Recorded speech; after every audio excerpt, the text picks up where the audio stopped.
Okay, so think about this. What happens to, like, the rule of law when, society just falls apart? Could refugees, people forced to adapt and, like, totally rebuild their lives, actually hold the key to new forms of justice? Interesting. A pretty wild thought, right? Yeah. Well, that's what we're diving into today with Aminata Diallo's project, The Cartography of Loss. Okay. Diallo, she's looking at this, like this potential future where Germany, it's kind of collapsed. Right. And how Syrian refugees are creating these, like, informal justice systems. Interesting. But here's the really cool part. She uses maps to do it. Maps. Maps, not the kind you use to, like, get around a city, but these like intricate diagrams that visualize these new systems. Huh. I mean, it's a really unique approach. It is. So why maps? Like, why do you think she chose that as her, medium?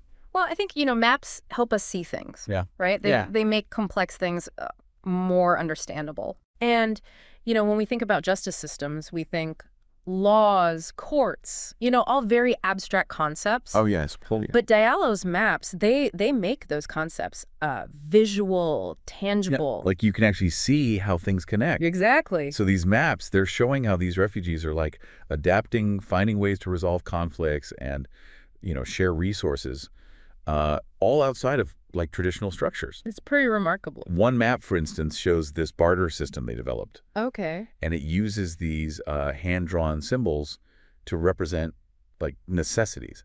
Food, medicine, shelter, that sort of thing. A new language, almost. Diallo called it a symbolic language born of necessity.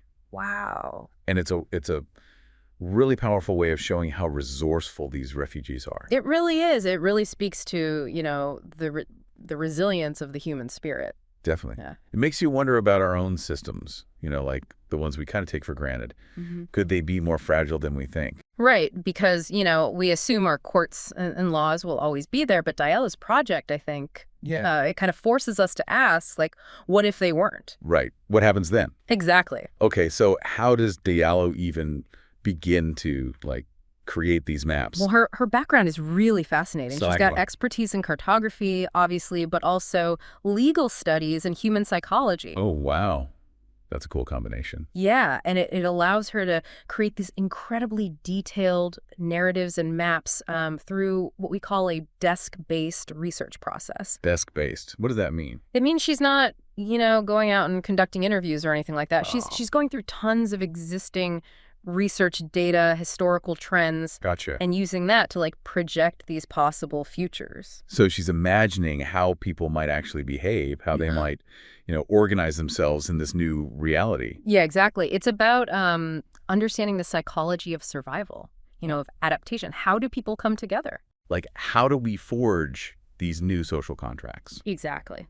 So big picture, what can we learn from this project, from these imagined scenarios? Like, what does it tell us about, the future of law, of governance? Well, to me, it shows that we humans are capable of governing ourselves, even in the toughest situations. Like, even when everything falls apart, we find a way. We adapt, we create new systems. Yeah. And it's interesting, it seems like these new solutions, these innovations, they're coming from the people who are kind of pushed to the edges, the ones who have to rebuild from scratch. No, absolutely. When the old rules don't work anymore, that's when we see the really groundbreaking stuff emerge. It's been a really fascinating deep dive into Diallo's work. Yeah, it really makes you think. It definitely does.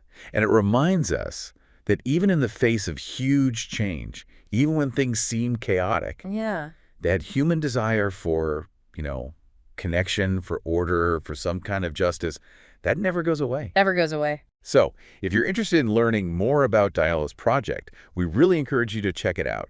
It's really thought-provoking stuff. It is. And hey, if you found this deep dive interesting, share it with a friend. Spread the word. Spread the word. Thanks for joining us on Exploring Futures. Thanks, everyone.